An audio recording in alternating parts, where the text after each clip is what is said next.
आजकल आप देख रहे हैं कि कोरोना वायरस के ऐसे मामले सामने आ रहे हैं कि लोगों को इनिशियल लेवल पर पता ही नहीं चला कि उनको इसका कोई सिम्टम भी था। जो हमारे रिसर्चर्स ने, जो डॉक्टर्स ने, जो डब्ल्यूएचओ ने जो गाइडलाइंस जारी की थी कि अगर आपको ये वायरस हो गया है, आप इन्फेक्टेड हो गए, तो इससे आपको सूखी खांसी हो सकती है, आपको रेस्पिरेटरी सिस्टम की प्रॉब्लम होगी, आपको श्वास लेने में प्रॉब्लम होगी। लेकिन उनका ऐसा कहना है, जो इससे वायरस से ग्रस्त हुए हैं, उनका कहना है कि इनिशियल लेवल पर उनको पता ही नहीं चला, और एकदम ऑन द स्पॉट जब वो एक्सट्रीम लेवल पर पहुँचे तब जाके उनको पता चला कि यार वो इस वायरस से ग्रस्त हो चुके हैं। इसका मतलब क्या है?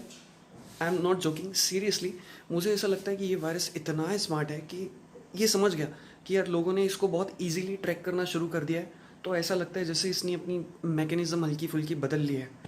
और चलो ये तो वायरस ही जाने जो वो कर रहा है, लेकिन जिस भी इंसान को ये होता है इनिशियल लेवल पर, उसको तो पता नहीं चल रहा है। अब वो कई लोगों के साथ संपर्क में है, एटलीस्ट अपने घर वालों के साथ तो संपर्क में है, तो उनको ये वायरस फैल रहा है, एंड देन फिर ये चेन बनते जा रही है, और न जाने इसका क्या हश्र होगा, पता नहीं।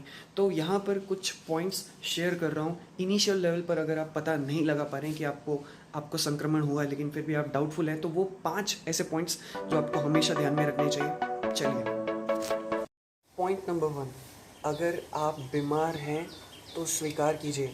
देखिए, मेरी बात मानिए, ऐसे बहुत सारी केसेस हैं कोरोना वायरस के जिसमें व्यक्ति को हॉस्पिटल में हॉस्पिटलाइज होने की ज़रूरत नहीं पड़ती है। लेकिन हाँ, अगर आपकी उम्र ज़्यादा है या आपको ऑलरेडी कोई बीमारी थी, तो आपको बहुत ज़्यादा सतर्क रहने की ज़रूरत है। अगर आपको हल्के फुल्के भी लक्षण हैं तो आप उसको स्वीकार कीजिए, घबराइए नहीं, हॉस्पिटल में जाइए, चेकअप करवाइए। एटलीस्ट आप दूसरे लोगों को संक्रमित या इन्फेक्टेड होने से बचा सकेंगे। और हो सके तो ग्लव्स का इस्तेमाल कीजिए, मास्क का इस्तेमाल कीजिए। दूसरा और एक सबसे ज़्यादा इम्पॉर्टेंट पॉइंट है कि गूगल मत करो, डॉक्टर के पास जाओ सीधा। शुरुआत में क्या होता है कि व्यक्ति को जैसे ही कोई लक्षण दिखाई देता है, जैसे किसी को हल्की सी खांसी हो, तो हम सोचते हैं कि नॉर्मल हो सकता है। लेकिन फिर भी क्योंकि डर का माहौल है, तो व्यक्ति क्या करता है कि गूगल में जाके सर्च करता है। तो मेरी मानिए, घबराइए मत, डॉक्टर के पास भी मत जाइए। आप सीधा सबसे पहले स्वास्थ्य कर्मियों को या डॉक्टर को सूचित कीजिए कि आपको ऐसे ऐसे लक्षण दिखाई दे रहे हैं। और बेटर है कि आप ऐसे स्पेशलाइज्ड या जो ऑथेंटिक हॉस्पिटल है जहाँ पे इसकी जांच हो रही है कोविड-19 की, वहाँ पर जाइए और इसका चेकअप कराइए। बिलीव मी, ये एक सबसे बेटर पॉइंट है गूगल करने से अच्छा। तीसरी लेकिन सबसे इम्पॉर्टेंट बात, कोविड-19 की बीमारी और संक्रमण के टाइमलाइन को समझें। देखिए, संक्रमण का होना और बीमारी का होना, इन दोनों के बीच में एक टाइमलाइन होती है।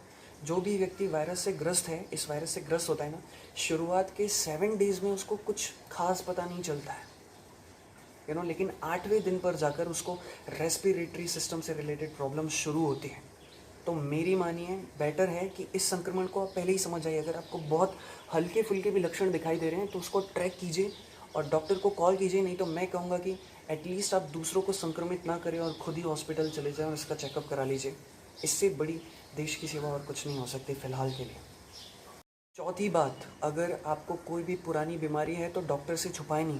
लेट सपोज हम एक एग्जांपल लेते हैं कि भाई आपने ट्रैक कर लिया, आपको हल्के फुल्के सिम्टम्स दिखे और आप हॉस्पिटल चले गए, डॉक्टर से आपने चेकअप करवाया, तो डॉक्टर को ये ज़रूर बताएं, डॉक्टर को ये बताना बहुत ज़्यादा ज़रूरी है कि आपको पुराने टाइम में कोई बीमारी थी क्या।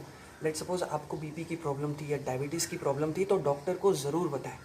इससे डॉक्टर को मदद मिलेगी और वो आपका एक्यूरेट चेकअप कर पाएगा। और सबसे अच्छी बात तो तब होगी कि जब, जैसे कि लेट सपोज आपको डायबिटीज़ की बीमारी थी, तो आप उस स्पेशलिस्ट से, उसकी डॉक्टर की बात करवाएं, ताकि वो आपकी बीमारी को सही तरीके से समझ पाए और आपका सही ट्रीटमेंट कर पाए।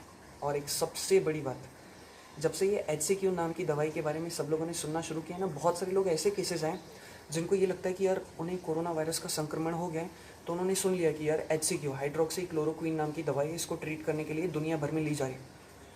तो बिलीव मी, ये गलती ना करें, ये दवाई बहुत ख़तरनाक है। कई यूरोपियन देशों में इस दवाई को बैन कर दिया गया है। तो बिना प्रिस्क्रिप्शन के, बिना सलाह के, बिना डॉक्टर की सलाह के ये दवाई बिल्कुल ना लें, बहुत घातक साबित हो सकता है।